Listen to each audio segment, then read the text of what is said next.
Putin just simulated a nuclear attack on Ukraine.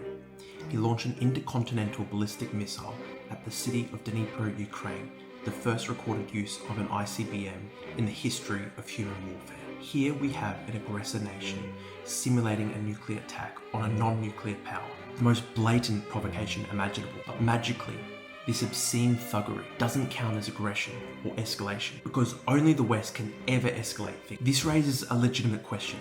Does Putin have a God-given right to annihilate humanity in a nuclear holocaust unless we capitulate to every single one of his demands? And I have to ask this because a wide range of political figures, ranging from the far left to the far right, Tucker Carlson, Andrew Tate, Jeremy Corbyn, Diane Abbott, all seem to believe that Putin possesses this divine right. This merry brigade of appeasers, capitulationists and apologists for Russian terror and horror are all out in force right now, begging our leaders to give Putin everything he wants. They believe Putin has a right to end humanity and all life on Earth if he is not allowed to gobble up Ukraine and turn the largest country in Europe into a concentration camp. It's hard to understand this logic. Russia can bomb and slaughter Ukrainian civilians in Kharkiv every day for 1,001 days in a row. But the second you support Ukraine's right to fight back and defend itself, you're a neocon warmonger. You've pushed the world to the brink of World War III. Why not take this tortured logic, try apply it to everyday life? Imagine you're taking the train, you see a crazy rapist attempting to attack a girl. Let's imagine his name is Putin. Not even an extreme analogy when considering the fact that Putin joked about raping Ukraine at a press conference just prior to the invasion in 2022. So imagine, now, this crazy rapist named Putin, threatening to rape somebody in front of you. You try to step in to protect the innocent girl, protect her from harm? God, no, of course not. What are you, some kind of Dick Cheney? And this is literally the mindset of Tucker Carlson. Putin gets to rape everybody, gets to rape somebody in front of you, and that's fine. Fighting back is the real evil. Just check his podcast today with Glenn Greenwald. He tells Glenn that Biden's decision to allow Ukraine to use ATACMS missiles to defend itself from Russia's invasion is a single quote, most evil thing I've seen in my lifetime. I think we're watching the most evil thing I've ever seen in my lifetime, which is the lame duck administration leaving the next administration with a world war, with a nuclear conflict. Wow, the single most evil thing. Tucker's 55 years old. He lived through the Jeffrey Dahmer, Ted Bundy serial killer rampage. But helping Ukraine is clearly more evil than Dahmer and Ted Bundy combined. Indeed, attempting to help Ukraine defend itself from a genocidal invasion is more evil than the genocidal invasion itself. Who can even explain this mindset? It's pathological. There's actually a pathological need to suck Putin off. Glenn Greenwald actually defended Putin's right to nuke America in the same podcast. He says that America is giving Putin no choice, and now Putin just has to do it. He has to nuke America. Why wouldn't they? We are attacking Russia. We're shooting missiles inside Russia. And Tristan Tate was gagging on it, replying to the drunken Medvedev on Twitter with a proclamation that he and his brother Andrew are relying on Russia to save the world and spring them out of Romanian prison for raping minors. French leftist leader Jean-Luc Mélenchon chimed in to denounce Biden's absurd and criminal strategy aimed at helping Ukraine defend itself. Let us stop for a second. Imagine the world these lunatics wish to usher in. Hand over the Xbox controllers, give Putin your mum's credit card with the 3 digits on the back, call Uber Eats, put the chicken tendies in the oven. Remember, Putin likes his sandwiches with no crusts. Volodymyr, how are your hamstrings? Can we interest you in an inner thigh massage? David Sachs, Volva needs an oil massage, chop chop. We have to do something, anything, to avert the menace of nuclear holocaust. He's carrying tension in his shoulders. Would you refuse him if it meant the end of all life on Earth itself? We're waiting, David, we're waiting. It's not gay if you're doing it to avert nuclear winter. And if David's presently unavailable, we can sub Charlie Kirk in. What powerful words Charlie wrote for us all on Twitter. Dear Russian people, very few Americans want war with you. Most of us want a friendly relationship. The people obsessed with fighting you forever are a minority. We want peace. Ignore our current leaders. I really like Charlie's direct appeal to the Russian people.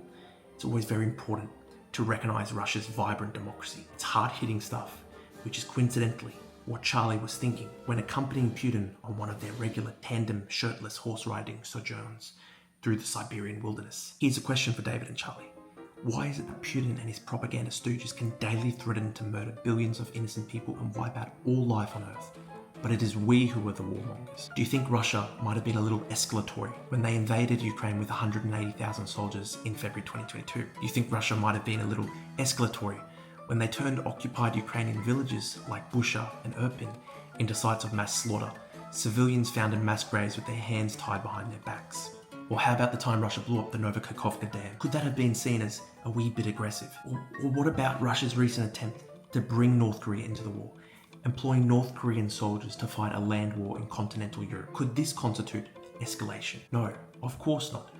Russia is allowed to slaughter and rape and pillage with impunity. This is just the normal state of affairs in the world, the state of nature itself.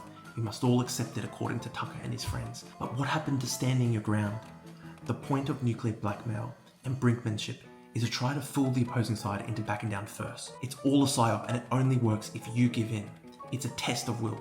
So the aim of Tucker, Jeremy Corbyn, Jackson Hinkle, Andrew Tate is to do Putin's work for him, demoralize the population, break our will. If Putin was serious about nuking the world, he would have already done it.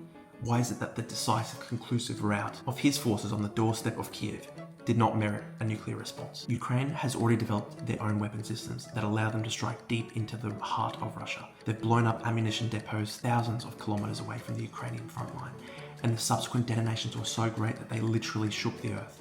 We're talking about some of the largest non-nuclear explosions in human history, explosions that registered on earthquake monitors. This did not merit a nuclear response on the part of Putin. Just think of this logic. When Ukrainians use Ukrainian-made bombs to blow up Russian ammunition depots, everything's fine. But if the Ukrainians use Western-made bombs to blow up Russian ammunition depots, then suddenly Putin will annihilate the entire world in nuclear hellfire in a suicide pact with us all. It seems like, and this is only a hunch, but it seems like Putin is attempting to make us hand over the entirety of Ukraine. And just to be clear, I don't want war, I hate war. But as somebody who's not a midwit, I understand that peace can only be secured through strength. Peace cannot be secured through appeasement. This is the lesson of 20 years of engagement with Russia under Putin. We let him burn Chechnya to the ground. Did that stop him? We looked the other way when he poisoned Russians with radioactive polonium-210 in the heart of London. Did that stop him? When Russia invaded Ukraine and seized Crimea in 2014, Obama refused to supply Ukraine with lethal weapons to resist. He offered them nothing but blankets. Did that stop Putin? All these decades of meetings, phone calls, diplomatic summits, diplomatic resets, did they ever rein him in? We gave Putin the World Cup in 2018. 4 years later, he initiated the largest land war in Europe in 80 years. Every time we've appeased Putin, we've taught him that we are weak. There's an old quote by Vladimir Lenin. You probe with bayonets. If you find mush, you push. If you find steel, you withdraw. For the past 2 decades, Putin has found only mush. And so he's pushed and pushed and pushed, and now hundreds of thousands of Ukrainians are dead as a result. It is time that Putin's bayonet finally comes up against steel. Peace through strength. You give in to nuclear blackmail now, you teach Putin that it works. Next will be Estonia and Latvia and Lithuania, then Poland. We cannot give in. If you want to reduce the risk of World War III, force Russia to leave Ukraine. Give Ukraine what it needs to win. Refuse to give in to the PSYOP. Vladimir Putin is not God. He has no God-given right to murder billions of human beings if we don't give him everything he wants.